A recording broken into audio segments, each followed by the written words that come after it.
Mengenal 4 tipe dari manusia. Yang pertama, mereka yang punya waktu tapi tidak punya uang. Yang kedua, mereka yang punya uang tapi tidak punya waktu. Yang ketiga, mereka yang tidak punya waktu dan tidak punya uang. Dan yang keempat adalah mereka yang punya uang dan punya waktu. Selamat siang sahabat secangkir kopi. Kali ini saya akan mengupas tentang buku dari karya Bong Chandra, yaitu yang berjudul 17 hari menuju kebebasan finansial.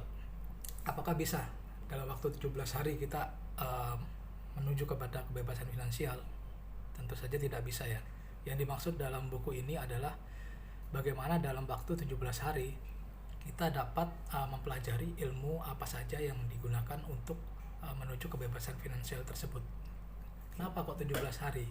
Nah, nanti kita kupas di sini. Kenapa 17 hari? Jadi buku ini terdiri dari 17 bab.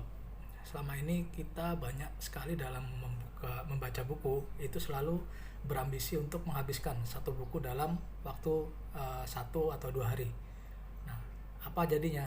Apa yang disampaikan di dalam buku tersebut itu rata-rata tidak akan sampai atau tidak kita ingat, dan yang pasti untuk mengimplementasikannya akan susah. Nah, di sini dalam kecerdasannya Bung Chandra, dia membuat 17 bab dan menginstruksikan untuk membacanya dalam setiap satu bab 10 menit dalam setiap hari. Jadi buku ini akan dibaca dalam waktu 17 hari. Ketika satu bab kita habiskan dalam satu hari, kita baca dan kita pahami, secara otomatis otak kita akan gampang sekali menerima gitu. Jadi kenapa 17 hari tadi? Buku ini terbitan di tahun 2010 dan langsung jadi bestseller. Mungkin saat ini sudah tidak ada diperjualbelikan lagi, maka itu akan kita kupas karena sangat menarik ya.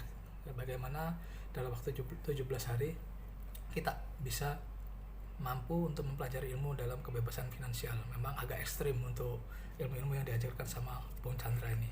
Kita masuk untuk hari ini, kita akan bahas untuk yang bab 1 dulu, teman-teman. Nah, sahabat secangkir kopi, untuk bab 1 sendiri kita akan membahas tentang mata uang paling berharga adalah waktu. Nah, ada siapa yang setuju, siapa yang tidak ya? Mungkin banyak yang setuju mata uang berharga adalah waktu. Jadi, dia menyatakan bahwa uang yang hilang dapat dicari kembali, tapi waktu yang hilang tidak akan pernah kembali. Sahabat, secara sadar atau tidak sadar, kita saat ini terutama yang bekerja, rata-rata kita tidak bisa membedakan mana yang namanya manusia, mana yang robot. Karena banyak sekali rutinitas kita yang mencetak waktu, yang mengakibatkan kita bekerja sebagai seperti seorang robot. Rata-rata bisa sampai 12 jam, bahkan yang 8 jam sehari itu rata-rata dia akan terjebak dalam kemacetan 2-3 jam. Sementara ada juga yang di dua tempat, rata-rata di dunia pertambangan atau di dunia tambang itu rata-rata dari 12 sampai 14 jam. Bisa kita bayangkan waktu yang kita habiskan di situ.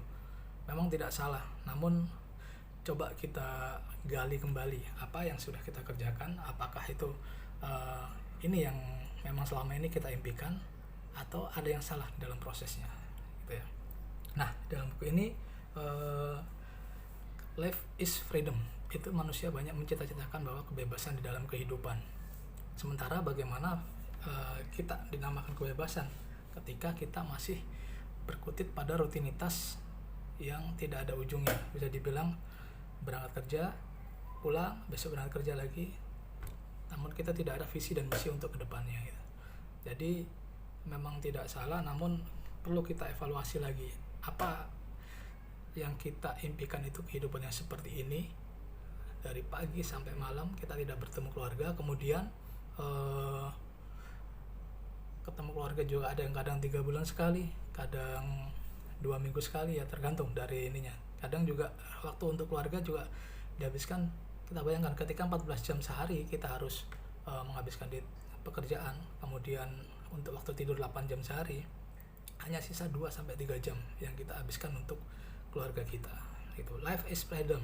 Bayangkan sekarang teman-teman, kita bayangkan kita bisa bebas di dalam ini. Kita bisa kapan kemana kita pergi kita mau, terus kita bisa membeli apa yang kita mau, kita bisa menaikkan umroh keluarga kita, menaikkan haji orang tua kita, membantu orang-orang di sekitar kita.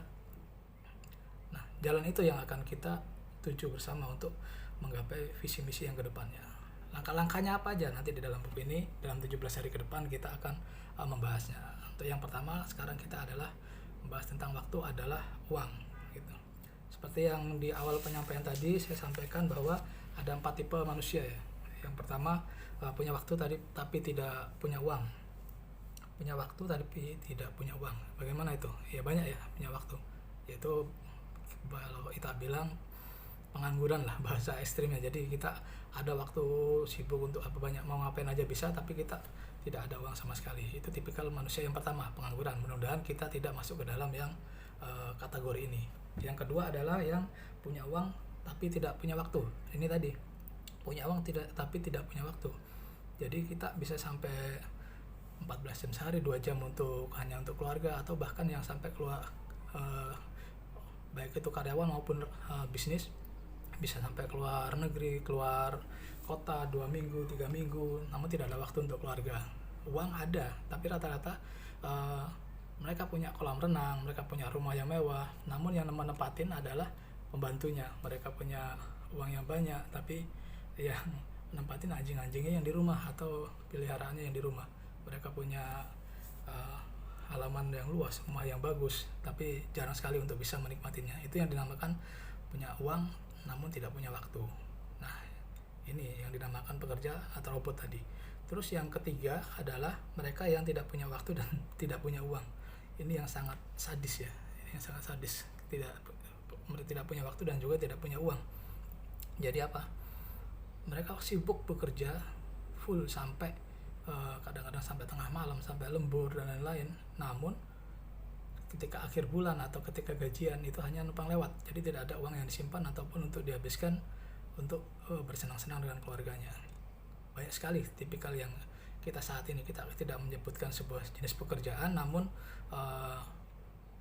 banyak yang di Indonesia atau di tempat kita masih terjadi seperti ini. Sibuk bekerja dari pagi sampai petang namun tidak ada uang yang diinin.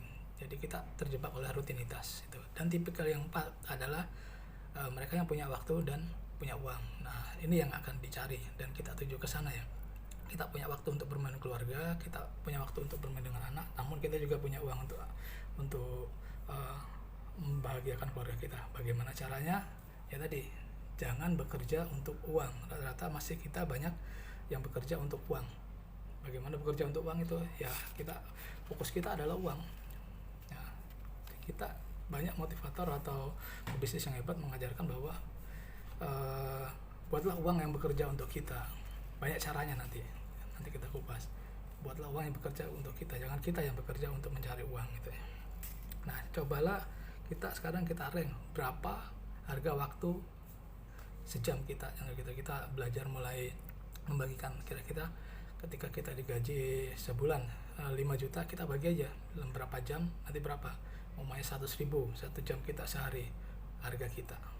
Nah, belajarlah untuk menghargai waktu tersebut. Bisa nggak kita ranks di dalam 1 jam berarti 100.000. Ketika kita kehilangan 1 atau 2 jam pekerjaan kita, berarti kita kehilangan uang tersebut. Nah, itu pelajaran untuk mendisiplinkan diri sebenarnya di sana ya. Nah, ketika kita udah tahu bahwa waktu itu adalah berharga, maka kita belajar untuk mulai disiplin, menghabiskan waktu kita untuk belajar, dan juga bagaimana cara kita untuk menghargai waktu. Jadi kita mulai, strateginya adalah kita membuat sebuah planning di hari ini dan besok apa yang akan kita laksanakan. Ketika kita tidak bisa melaksanakan pencapaian tersebut, kita harus membuat sebuah reward dan punishment untuk belajar. Memang tidak mudah proses, saya sendiri juga masih proses belajar untuk ke sana, bagaimana bisa menjalankan ketika kita membuat plan untuk 1 hari 2 hari ke depan, untuk sangat menghargai waktu di situ. Tujuannya apa? Goalnya adalah ya nanti kita punya uang dan punya waktu untuk bersama keluarga kita. Nah, sekarang kita coba belajar, PR-nya adalah kita nuliskan 5 pekerjaan apa saja yang menghabiskan waktu kita.